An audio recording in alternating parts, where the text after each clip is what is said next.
girls and prevent them from realizing their potential, from attending school. You can't find any other word to describe them. It's very abhorrent. And I think you see that the international community has risen up against this. So this is a problem that we need to, yes, we need to sit down here and have a conversation and try to plumb and understand. But at some point, at some stage, you can do all the analysis you can. There are some things that are simply not comprehensible. And I think that what we see here, what Paul Pullman referred to, is a demonstration of the world saying, no, we will not stand for this. We are coming here to Nigeria to demonstrate that, we stand against terrorism. We will not allow them to abduct our girls and not say anything. Right. The second point I want to make is that we see these acts here in Nigeria, but also global. That's why you now see global leaders, President Obama, Prime Minister Cameron. I listened to what he said to his parliament. He said, yes, you can criticize the Nigerian government, but this is not really about Nigeria. This is about a set of people, a set of ideals that is against education of our girls and empowerment of our women. So I think if we try to segment it and say this is a Nigeria problem, we'll fail. We need to come back globally, whether it's in Kenya, whether it's in northern Nigeria, whether it's the people who threw a bomb at the Boston Marathon, and try and understand what is happening globally today and stand as one and say, no, we will not allow this to undermine Africa's progress. Very briefly, Carlos Lopez, because I want to move on to the other sub-themes. Still with security, the minister's right, it's not a Nigerian problem. What I'm trying to understand is why it is when Africa is growing, when there are signs of promise, security then, or insecurity then becomes an issue to contend with. In Nigeria, it's Boko Haram and militancy right now. In South Africa, it's criminality, gangsterism. In Guinea-Bissau, it's drug dealers in cahoots with politicians. As Africa grows, there is this other sinister force. Why do you think that's happening? Well, actually, it is terrible that it is happening, and we can only be flabbergasted by it and the fact that illicit financial flows are a big part of the problem, because it creates the incentives that make some of these difficulties to persist. But I really want, again, to put things in context. The number of wars and conflicts in Africa have gone quite into the downward trend, and in fact, the number of people affected by conflict right now are about 100 million in the continent, and just in India, with the Naxalites and the Kashmir, we have 200 million affected by conflict, but nobody will talk about it. Nobody will mention that Somali piracy and Gulf of Guinea piracy is 5 times less than Malacca Strait piracy. Nobody will mention that if you have elections that are won by 90% in Africa, that happens in Vietnam and Laos. Nobody cares about it. Nobody will mention the fact that, just yesterday, there was a major operation in the Philippines against one province insurgency that is killing more people than Guinea-Bissau and Mali combined. And you can go on with this list, and the end result is what? We have a branding problem. Everything is magnified in Africa, partly because we don't take care of our conflicts with African resources. I hope this is going to be addressed by the African leadership. Can I jump in? Yeah. I really want to jump in on that. One theme that has been coming out here, and this does not in any way take away from the critical issue we face here, fighting our own fight ourselves and bringing our girls back. But I want to say one thing that I said to a group of young people, 100 global shapers here. I was astonished when last December in London, I attended a TED Talk event. And the people who organized it started the talk by taking newspaper headlines from 10 African countries. And they put them up on the screen on the same day. It was a young person that did this. All of them were uniformly negative. All. I was shocked. I thought it's only in my country you see negative headlines.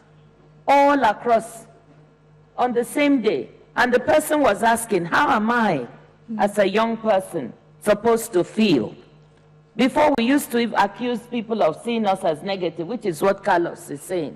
But now we are doing even more damage to ourselves. I don't have hope if every day I keep reading in country after country. So I think we also need to query ourselves. We have the outside negativity, the steady drumbeat of, I call it a race to the bottom of the international media. It's not a race to the top. Right. But we also have to be careful ourselves not to discourage our own young people by refusing to recognize a few positive things happening and insisting on a conversation. You know, as Paul Pullman said, he said it. Every time we start a conversation about Africa, we always start it with, let's look at the wrong things. And Kosana Moyo said it yesterday at the Africa Rising. We were on a panel, I said to the moderator, why do we always start this conversation by let's look at it? Yes. We need to look at the wrong things, but at some stage, we also need to look at some right things so that we can move. May I add something? Yes, As far as security is concerned, well, I do share the opinion that has been put forward. But maybe we have to work on it, not only on the national level, but also on the regional level. Right. Because it's not just the problem of Nigeria. Because if there is instability in Nigeria, you should retouch in Cote d'Ivoire. That also maybe in Senegal. So, well, when there was a problem in Mali, for instance, there is the mobilization of all ECOWAS countries, helping Mali to throw the terrorists out of Mali, and asking the help of the Western countries to do that. Yeah. As far as the question of Guinea-Bissau is concerned, of course, when we ask the help of the northern country, they didn't accept to participate. But ECOWAS, mainly Nigeria, and some of the countries sent troops there and finance to bring back security. Now we have the election after 1 year, election in Guinea-Bissau. Right. So I think that we should have a common approach of the question and a common solution, not only for one country, but for the sub-region, as far as we are concerned. And finally, I would say that the question of communication, don't be so much touched by this. I know most of them are younger, but if you can have in mind, 50 years ago, do you remember that in the streets of India and in the streets of China, we have a lot of deaths for poverty, hunger. Things have changed. Yeah. So we have to work hard on it. Africa will change. And maybe I can give some idea of the vision, not only as a general approach, but on the national and regional approach. You should have a clear vision of, they spoke about 2063. Maybe we can do it just before. In Cote d'Ivoire, our target is 2020. Right. And we have a forecast of 2040. In 2040, we want to be an industrial country. Emergency 2012, 2012, I say, 2012, 2020, and well, I think 2063 is too long. How to achieve that?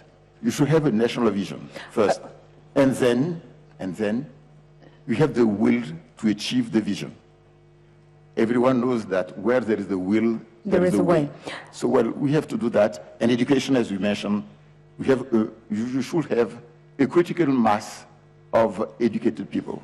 I want to move this conversation forward to the other rubrics that have been identified by the African Union towards 2063. President Macky Sall, we know that halving poverty has been a priority. Paul Pullman actually says it has been and it's been achieved. I think that's a questionable statement.